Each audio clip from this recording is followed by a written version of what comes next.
Hello बच्चों, कैसे हैं आप सब। आई होप कि आप सब बहुत बढ़िया हैं। आज हम करने वाले हैं लर्निंग आउटकम पर आधारित गैप सामग्री जो आपको प्रोवाइड कराई गई है। उसका पेज नंबर है आपका 86। ठीक है बच्चों, तो पेज नंबर 83। पार्ट का नाम है लर्निंग आउटकम 604 और उत्क्रमणीय परिवर्तन, मतलब ऐसी परिवर्तन जिसको रिवर्स किया जा सकता है। जैसे कि बर्फ़ यदि पिघल जाएगी तो उसको हम फिर से पानी में बदल सकते हैं, ठीक है, और पानी को फिर से हम बर्फ़ में बदल सकते हैं। उसी प्रकार से ये चैप्टर आप पढ़ लें। जिस प्रकार से गुब्बारे में हवा भरी जा सकती है और फिर से निकाली जा सकती है, लेकिन यदि किसी जली हुई लकड़ी को फिर से लकड़ी में नहीं बदला जा सकता, उसको बोलते हैं अनुत्क्रमणीय परिवर्तन, जिसको हम बदल नहीं सकते, अपरिवर्तनशील। ठीक है, तो इसी के आधार पर इसमें क्वेश्चन आंसर आपसे पूछे गए हैं। तो मैं आपको ले चलता हूँ वर्कशीट नंबर 1 पर, और वर्कशीट नंबर 1 में क्या बनना है आपको देखते हैं। वर्कशीट नंबर 1 में आपको प्रश्न नंबर 1 पूछा गया है कि जब आप जलमग्न इलाके में घूमते हैं तो आप अपनी पोशाक को मोड़कर ऊपर कर लेते हैं, तो क्या उसको रिवर्स किया जा सकता है। तो बिल्कुल हाँ, जी हाँ, इस परिवर्तन को उत्क्रमित किया जा सकता है। ठीक है, उदाहरण नंबर 2 है। उदाहरण देकर समझाएं प्रश्न नंबर 2 कि किए जाने वाले, उत्क्रमित किए जाने वाले और उत्क्रमित ना किए जाने वाले में क्या अंतर है। ठीक है बच्चों, तो देखो, हवा भरे हुए गुब्बारे को उत्क्रमित किया जा सकता है, ठीक है, क्योंकि उसकी हवा निकाली जा सकती है और फिर से भरी जा सकती है।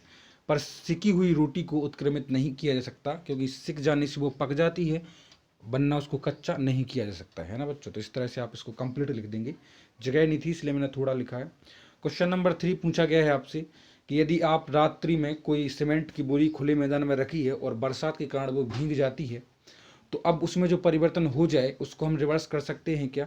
तो इसमें हम इस परिवर्तन को रिवर्स नहीं कर सकते, क्योंकि उसका रासायनिक परिवर्तन चेंज हो जाता है। जिसका रासायनिक मूल चेंज हो गया उसको हम रिवर्स नहीं कर सकते, याद रखना।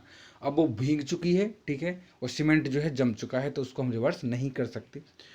तो आप लिखेंगे चूंकि यह रासायनिक परिवर्तन है अतः इसे उत्क्रमित नहीं किया जा सकता। क्वेश्चन नंबर 4, अचानक आपका प्रिय खिलौना टूट जाता है, तो तो आप यह परिवर्तन नहीं चाहते थे, क्या आप रिवर्स कर सकते हैं। तो टूटे हुए खिलौने को उत्क्रमित नहीं किया जा सकता। ठीक है, और 5th क्वेश्चन है ठंडे दूध से गर्म दूध करना और दूध से फिर पनीर बनाना, क्या यह रिवर्स या उत्क्रमित किया जा सकता है। तो बच्चों, यह परिवर्तन उत्क्रमित नहीं किया जा सकता, क्योंकि इसमें केमिकल चेंजेस आ जाता है। ठीक है, नेक्स्ट क्वेश्चन आपको दिया गया है कि आपको एक वर्कशीट प्रोजेक्ट कार्य के लिए आपको बताना है कि जो रिवर्सिबल हैं और जो अनरिवर्सिबल हैं, मतलब जिनको उत्क्रमित नहीं किया जा सकता, ऐसे उदाहरण आपको देना है। तो आपको दिख रहे हैं टेबल में, बर्फ़ का पिघलना, कागज़ का मोड़ना, आइसक्रीम पिघलना और चीनी का जल में घुलना, नमक का जल में घुलना और पेंसिल से चित्र बनाना और पानी का भाप बनना, ये सब रिवर्सिबल हैं।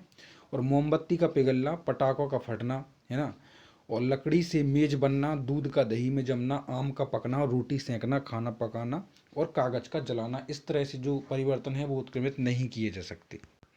अब नेक्स्ट पेज पर आपको स्व आकलन दिया गया है। स्व आकलन में आपसे पूछा गया है समस्त परिवर्तन उत्क्रमित किए जा सकते हैं क्या। बिल्कुल नहीं, ऐसा कुछ भी नहीं है। ठीक है, असत्य। दूसरा है कागज को मोड़कर खिलौना बनाया गया हवाई जहाज, क्या उसको रिवर्स किया जा सकता है। जी हाँ, उसको खोलकर फिर से कागज बनाया जा सकता है। ठीक है, इसके बाद है आपको बताना है कि ये रिवर्सिबल यानी उत्क्रमित हैं या नहीं है। ठीक है, तो जमी हुई आइसक्रीम, जी हाँ, खाना पकाना नहीं, दूध का दही में जमना नहीं, आम का पकना नहीं, क्योंकि उसको कच्चा नहीं किया जा सकता। नमक का जल में घुलना, बिल्कुल हाँ, रिवर्सिबल है, क्योंकि नमक को जल में घुल सकते हैं और फिर वापस हम नमक को प्राप्त कर सकते हैं बाष्पीकरण विधि से। गाढ़े घोल से इडली बनाना, यह रिवर्सिबल नहीं है। कली से फूल खिलना, यह भी रिवर्सिबल नहीं है। निम्न में से कौन सा परिवर्तन उल्टा किया जा सकता है। तो बर्फ का पिघलना उल्टा किया जा सकता है। और 4th क्वेश्चन में आपसे कहा गया है कि निम्न में से कौन सा परिवर्तन उत्क्रमित किया जा सकता है। तो सी जो है आपका कि खिंचे रबड़ बैंड से सामान्य साइज का रबड़ बैंड हम वापस कर सकते हैं। और इस वीडियो का लास्ट क्वेश्चन है कि शक्कर से चाशनी का बनना कौन सा परिवर्तन है, नाम बताइए।